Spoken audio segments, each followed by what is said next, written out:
Hello, everyone. My name is Sarah Service, and I will be leading you through Chapter 8, which focuses on the group.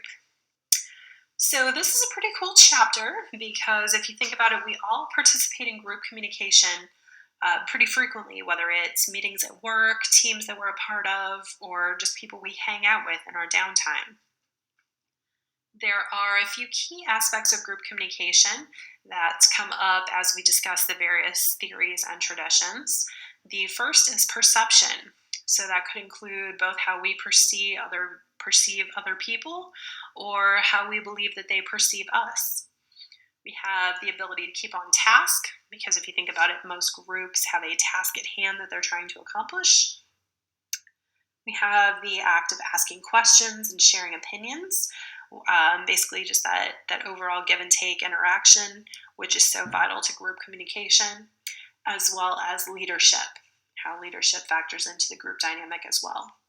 So overall, the theories of group communication we're going to look at today both explain problems within group communication, they offer some suggestions, and also contribute to successes, and really break down successes in group communication. So let's get started.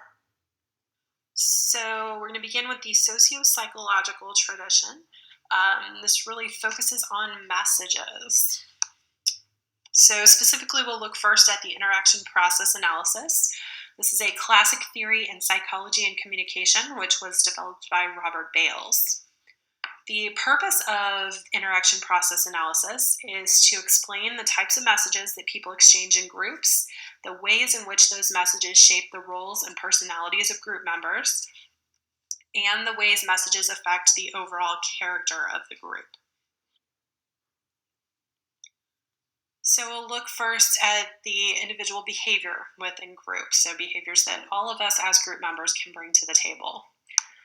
So first you have your positive attitudes. Those are going to include things like being friendly, telling stories, agreeing. We have our negative attitudes, which would be things like disagreeing, showing tension, and being unfriendly. So obviously, if you kind of stick to either one of those columns, your individual behavior will be more positive or negative. If you kind of cross columns, that's where the mixed attitudes come in, which can contribute to group problems and make an individual a little more difficult to read. In accomplishing group tasks, we need to keep in mind that there is a give and take throughout the entire process. So as group members, we need to be asking for information, opinions, and suggestions, and providing information, opinions, and suggestions of our own in order to help lead that group to success. More about the individual positions within a group. We have dominant versus submissive. So looking at how much do you dominate a conversation or participate in that group communication versus kind of sitting back and watch and taking it all in. We have friendly versus unfriendly. Self-explanatory, but basically how abrasive do you come off and appear within the group. We have instrumental versus emotional. So are you more task-oriented or do you tend to get more hung up on the emotional aspects? And of course, with individual positions, we need to talk about leaders. So we've got two main types of leaders. The first is your task leader, which, just like it sounds, is a person to be very task-oriented, focused on keeping on track, getting things done, accomplishing the goal of the group. Or you have the socio-emotional leader. That would be a leader who is more concerned with the relationships within the group, making sure that that everybody feels included and people are getting along, that sort of thing. So not that either side of any of these either or is better or worse, but as you might expect, the ways in which these combinations come together within a group can contribute to their success or their downfall. The article from Keaton and Beck, 2009, looked at the relationship between task-oriented and relational elements within groups. We found that comparing agreement acts with disagreement acts, it appears that agreement produces greater relational or relational influence, whereas disagreement acts are more tightly linked to task-oriented acts. So, as you might suspect, in groups where there's a lot of agreeing and people getting along, there's a better relationship, relational influence. And in the groups that were more task-oriented, tended to relate to more disagreement.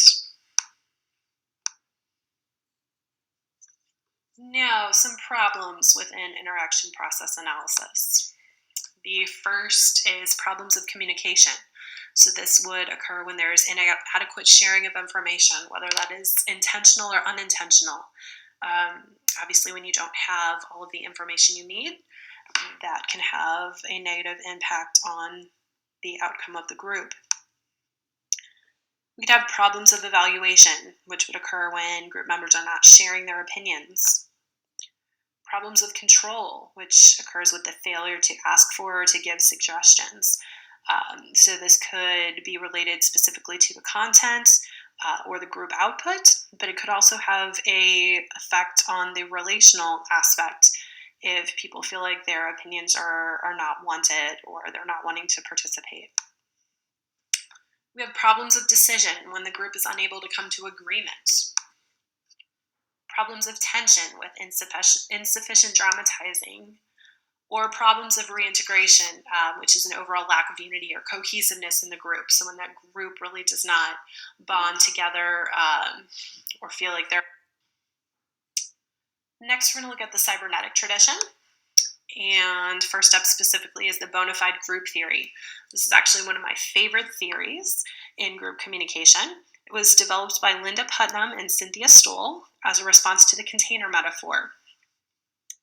And really, bona fide group theory is a way of looking at all groups. A bona fide group is a naturally occurring group.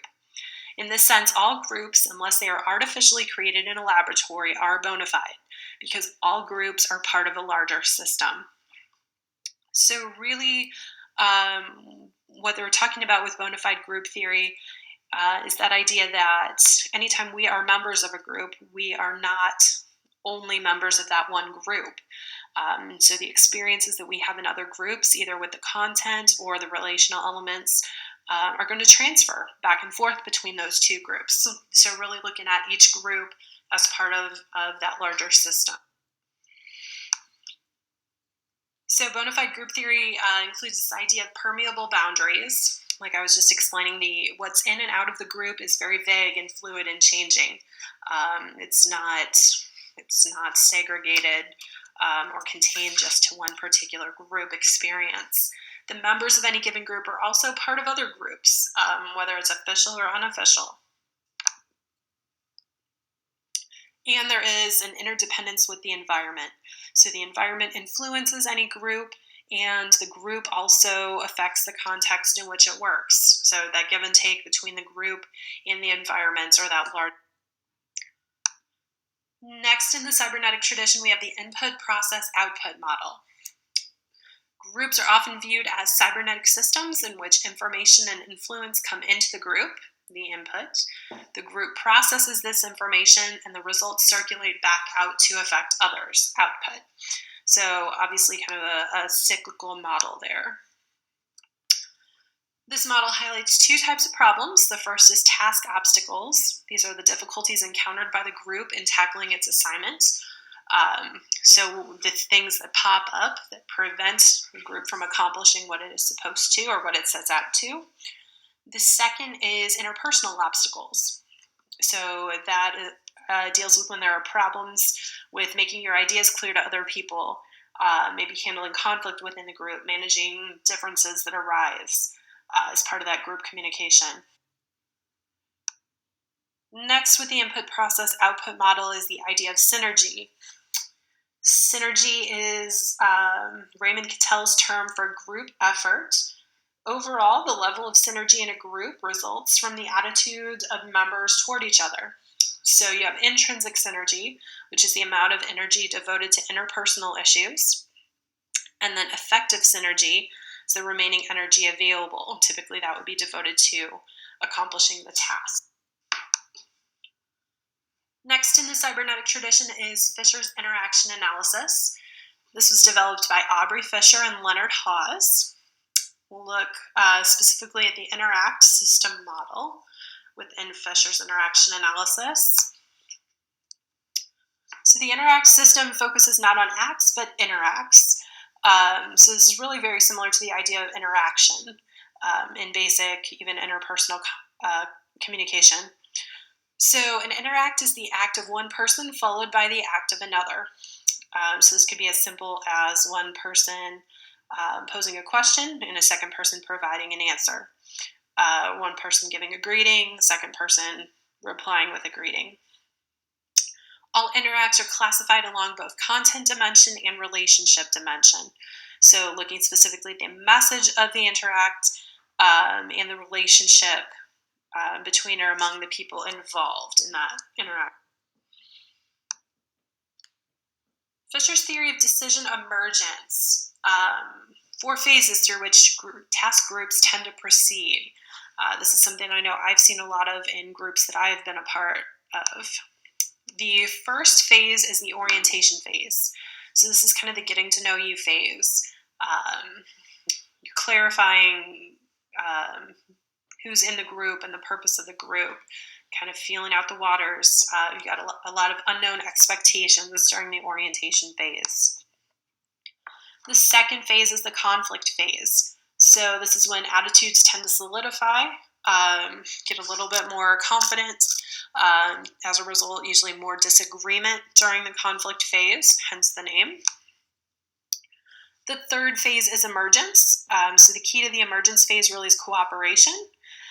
Typically, comments become a little bit more ambiguous, but overall the group as a whole is working together more than before. And the final stage is reinforcement. This is when the group decision solidifies and is reinforced by its. So then we have decision modification. This is something cyclical, kind of like the 4 phases we just talked about. The phases of group decision-making characterize the interaction as it changes over time. So there's 4 steps in the process, obviously, characterize that group element as it progresses. This next idea, I think, is pretty obvious, but also interesting to think about. Groups typically do not introduce only one idea at a time, nor do they introduce a single proposal and continue to modify it until consensus is reached. So if you think about that, that's very obvious. But in the term of this the interaction analysis, we have to realize that in group communication, we typically have a lot of ideas bombarding at once, and needing to kind of weed through those and keep everybody on track and keep those relationship elements healthy and strong and positive. The importance of interaction is the basic process of communication that transforms inputs into outputs in the group process. So decision modification is a key part in that process from the input to the output. Next, we're going to look at effective intercultural work group theory. This was developed by John Wetzel. The purpose of intercultural work group theory is to employ the input-process-output model in identifying important variables that affect group functioning. This is a model in which a culturally diverse group facing certain inputs creates outcomes through communication that feed back to affect the situation in which the group is working. Intercultural work group theory deals with culturally diverse groups. This could be based on nationality, ethnicity, gender, age, a variety of characteristics. It does focus on 3 areas of cultural differences. The first is individual collectivism, which is thinking of yourself as independent versus part of the community. So how much you see yourself as separate or part of the whole. The second is self-construal, which deals with how members think about themselves. And the third is space concerns, which is differences in how members manage personal. Within intercultural work group theory, it's believed that the more heterogeneous the group, the harder it will be to communicate effectively in terms of the following things: equal participation, consensus based decision making, cooperative conflict management, and respectful communication. So, obviously, those could all be problematic elements in any given group. But those are some key elements within intercultural work group theory. Next, we're going to switch to the sociocultural tradition. So the sociocultural tradition reflects the symbolic interpretive perspective. It focuses on the ways in which groups create their environments, internal states, and products through symbol use. How group members talk, what terms and nonverbal symbols they make and use, and how they interact construct the realities within which the group exists and works. The sociocultural tradition also characterizes some of the theory. So the first theory we're going to look at here is the structuration theory. This was developed by Anthony Giddens. It's a general theory of social action. It says human action is a process of producing and reproducing various social systems through ordinary practice. In other words, when we communicate with one another, we create structures, patterns of rules, and norms that range from large social and cultural institutions to smaller individual relationships. So a lot to do with structure, just as the within structuration theory is the idea of duality of structure. So this is that structures provide rules that guide our actions, but then those actions create new rules and reproduce old ones. So that structure is really working both ways. The three major dimensions of structuration theory are an interpretation or understanding, a sense of morality or proper conduct, and a sense of power and action. So again, you can see kind of how that structure is built. Next, we're going to look at functional theory. This is based on the work of John Dewey and was developed by Randy Hirokawa. Functional theory views the process as an instrument by which groups make decisions, emphasizing the connection between the quality of communication and the quality of the group's output. So here we have some of the problem-solving processes and the factors contributing to problems within functional theory. So on the left side are the problem-solving processes. Process, I should say. So first you have to express the difficulty, then define the problem, analyze the problem, suggest solutions, compare alternatives and test them, and then implement the best solution. So a very clear problem-solving process there under functional theory. On the right-hand side, you have factors contributing to problems, typically under functional theory. So these are going to include improper assessment or inappropriate goals, inadequate information base, or faulty reasoning. So kind of those things at the root of the problem, the heart of the function, so to speak, that contribute to problems. So here we have some ways to avoid obstacles in decision making. So first, clarify interests. Find adequate reasons for making the decision. Recognize obstacles. Consciously manage the process or procedure. Create ground rules. Intervene effectively to eliminate constraints. And review and reconsider as needed. So you can see if you look back over these steps or tips to avoiding obstacles in decision making, these function both on a content level and a relational level.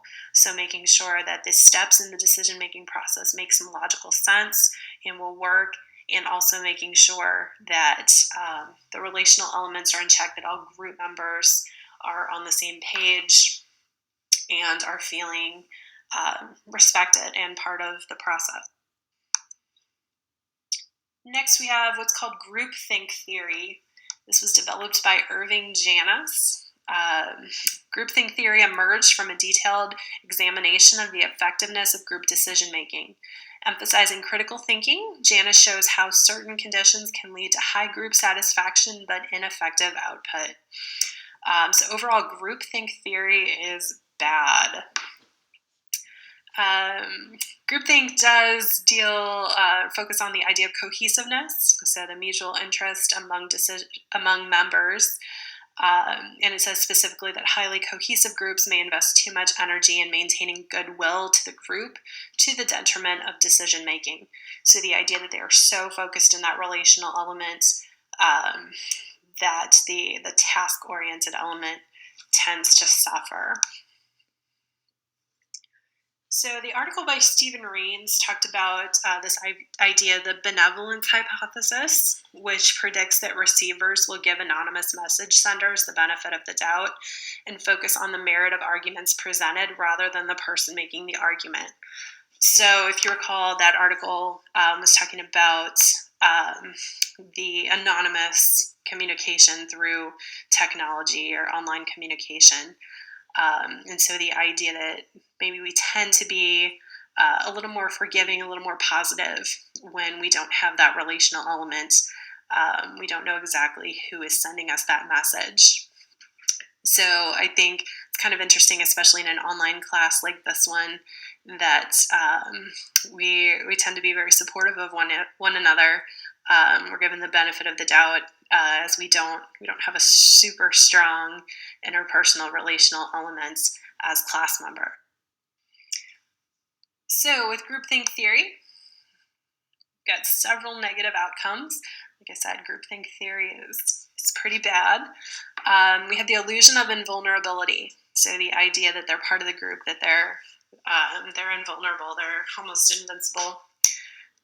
Rationalizing the course of action, maintain an unquestioned belief in its inherent morality, seeing itself as being well motivated and working for the best outcome. So it's kind of just that blinds leading the blinds. Outgroup leaders are stereotyped as evil, weak, or stupid. There's direct pressure on the members not to express counter opinions. So people are not really free to say what they think. There's a lot of self-censorship or disagreement, shared illusion of unanimity, emergence of self-appointed mind guards to protect the group from adverse opinions and unwanted information. So overall, you can see groupthink theory is it's very negative, a little bit closed-minded. So then we have some steps to solving problems associated with groupthink theory. Encourage everyone to be a critical evaluator and express reservations. Do not have the leader state a preference up front, because of course that could create bias among group members. Set up several independent and policy-making groups that are separate. Divide into subgroups. Discuss what's happening with others outside of the group, so that's going to keep that door open and get some different perspective. Invite outsiders to bring fresh ideas. Assign an individual to be a devil's advocate. Spend time looking for warning signals, and reconsider decisions before finalizing.